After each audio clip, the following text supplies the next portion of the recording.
The air in the federal courthouse was thick with tension.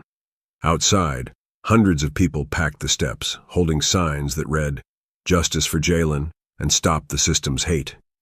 Cameras flashed as reporters shouted questions. Inside, the room was quieter, but heavier. Jalen, a 16-year-old black boy, sat alone in the defendant's seat. His hands trembled slightly. The charge? A minor offense, stealing a loaf of bread. But the punishment? Harsh enough to change his life forever. The judge, known across the city for being strict and cold, read through the papers without looking up. Jalen's mother sat in the front row, tears silently streaming down her face. She whispered prayers, hoping someone would see Jalen not as a criminal, but as a scared boy. The media frenzy made the case explode nationwide. Everyone seemed to want to weigh in. Politicians, celebrities, strangers on the street. But no one had yet asked the most important question. Why was Jalen here at all? Outside the courthouse, the crowd grew restless. Protesters shouted chants, fists raised high. "No justice, no peace," echoed down the busy city streets. Among the sea of faces was Malik, Jalen's best friend, holding a handmade sign with shaky hands. "I'm scared," Malik whispered to an older woman beside him.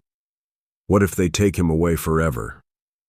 The news cameras captured every moment. Stories of Jalen's struggles at school, his dreams of playing basketball, and his family's fight to survive painted a picture that the law papers ignored. To many, Jalen was more than a case number. He was a symbol of a broken system. Inside, the judge prepared to deliver her ruling. The tension was suffocating. But then, an unexpected rumor started to spread through the courthouse hallways. Someone important was coming. Someone no one expected. A hush fell over the courthouse lobby as word spread. Captain Ibrahim Traoré, the revolutionary leader from Burkina Faso, was arriving. Known worldwide for speaking truth to power, Traoré was a man who fought for justice in places where few dared. The courtroom doors swung open, and there he stood, calm, steady, eyes burning with conviction. Cameras swarmed him instantly. Reporters whispered in disbelief. Why was he here, thousands of miles from home, in the middle of New York's toughest court? Jalen's mother looked up, hope flickering in her tired eyes. Malik clenched his fists, barely able to believe the man who had inspired millions was now in the same room as them. The judge, who had never shown emotion, watched silently as Traoré took a deep breath and stepped forward to speak. The courtroom fell utterly silent. Everyone's eyes were fixed on Captain Ibrahim Traoré. No one moved as he walked slowly to the front, his calm presence cutting through the noise like a quiet storm. Traoré looked directly at the judge, then at Jalen. He didn't carry anger or blame, only deep, burning truth in his voice. I am not here to claim innocence for a boy accused of theft, he began, his voice steady but filled with emotion. I am here to ask you all to see Jalen, not as a criminal, but as a child shaped by the world around him, a child who has been failed, not by him, but by the system. Whispers rippled through the courtroom. The judge's face remained unreadable, but the room felt as if it had shifted, even if just a little. Traoré's words grew stronger. When a society punishes its youth for small mistakes without lifting them up, it tears its own future apart. Jalen is not just Jalen. He is every child who has been silenced, ignored, and cast aside. He paused, letting the weight of his words sink in. This country prides itself on justice, but true justice does not only punish. True justice heals, protects, and gives second chances. Jalen's mother reached out and squeezed his hand. Malik's eyes brimmed with tears. The judge shifted in her seat, her stern mask beginning to crack. The judge, known for her cold decisions, swallowed hard. She cleared her throat but found her voice caught in her throat. The courtroom's atmosphere had changed. It was no longer just about a legal case, but a human story laid bare. For a moment she looked at Jalen, really looked, and saw not a number, but a frightened boy. Traoré's words echoed in her mind. The protesters outside, the mother's tears, the nation watching. None of it was just noise. It was a call for something bigger. As the judge leaned back, her eyes glistening, she whispered, "This is not easy." Jalen's voice trembled as he was asked to speak. "I didn't want to steal," he said softly. "My little sister was hungry. We didn't have money. I was scared, and I made a mistake." His words hung heavy in the courtroom. No fancy excuses, just a raw truth that many in the room couldn't ignore. Malik fought back tears, watching his friend say what he could not. Outside, the crowd held their breath. For many, Jalen's story was their own. The stolen loaf was more than bread. It was survival. News cameras broadcast every moment live. Social media exploded with clips of Traoré's speech and Jalen's confession. Some called it a disgrace, others a wake-up call. But one thing was clear. The conversation about race, justice, and America's youth was no longer hidden. Jalen's face became a symbol, not of shame, but of hope. The courtroom quieted again. The judge cleared her throat and looked at Jalen. "I have heard many cases," she said slowly. "But today I see a boy, not a criminal. Jalen, your mistake will not define you." She paused, voice softening. "You will be given probation, community service, and access to support programs." Tears spilled from Jalen's mother's eyes. Malik hugged Jalen tightly. Outside, cheers erupted. The city seemed to breathe again. The city erupted. From Harlem to Brooklyn, people poured into the streets, not in protest, but in celebration. Not for a perfect outcome, but for a glimpse of humanity in a system many thought had none left. Old men wept on sidewalks. Mothers hugged their children tighter. Kids who looked like Jalen pointed at their TVs and whispered, "He looks like me." News anchors scrambled to keep up. "Captain Ibrahim Traoré has reshaped a courtroom today," one anchor said, pausing as her voice cracked.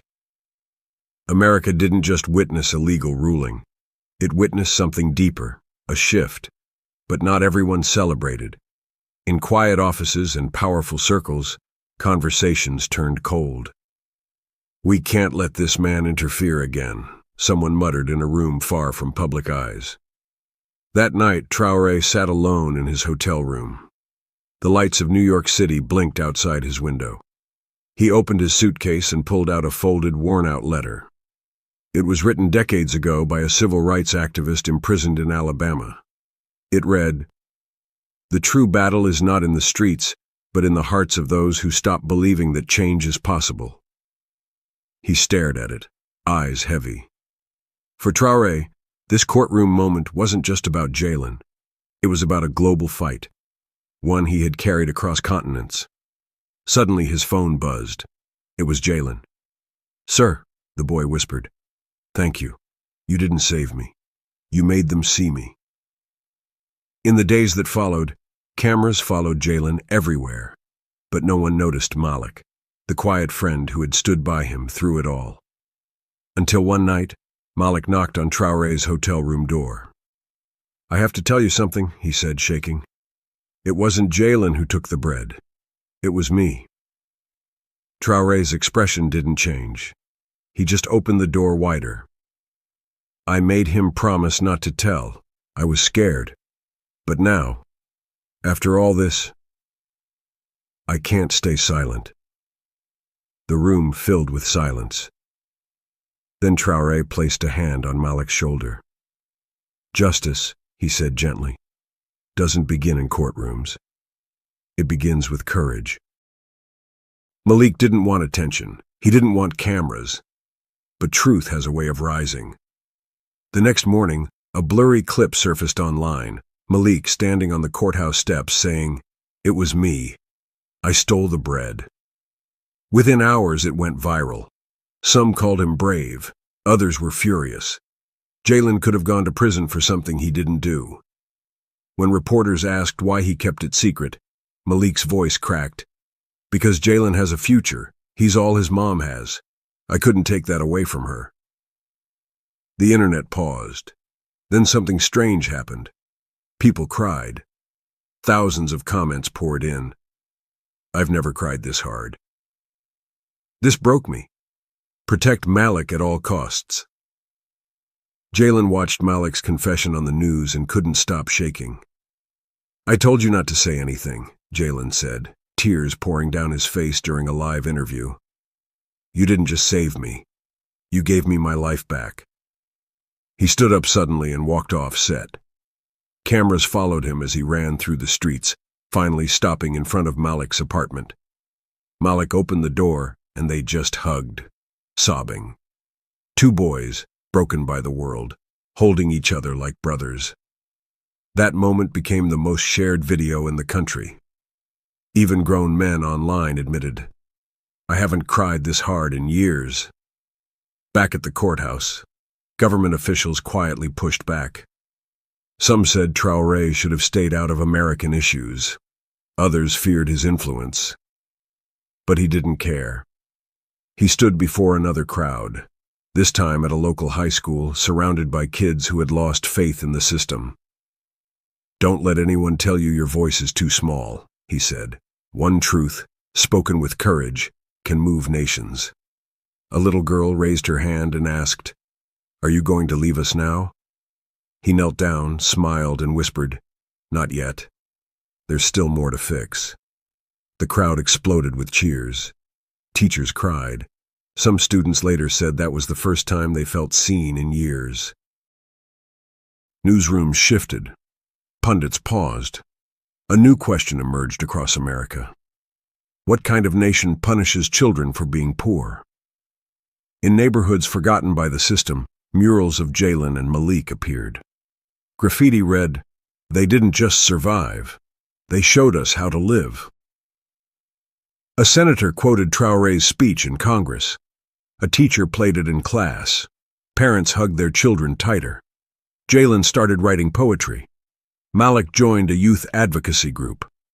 Their lives weren't perfect, but they were finally living. Traoré sat in a quiet park that evening. Around him, children played. He smiled, then looked at the camera of a young reporter and said, This wasn't a victory, it was a beginning. The next morning, Traoré prepared to leave New York. A long convoy waited. His visit had shaken the country. Before departing, he made one last unannounced stop, to Jalen and Malik's school. In the crowded gym, the boys stood before him, overwhelmed.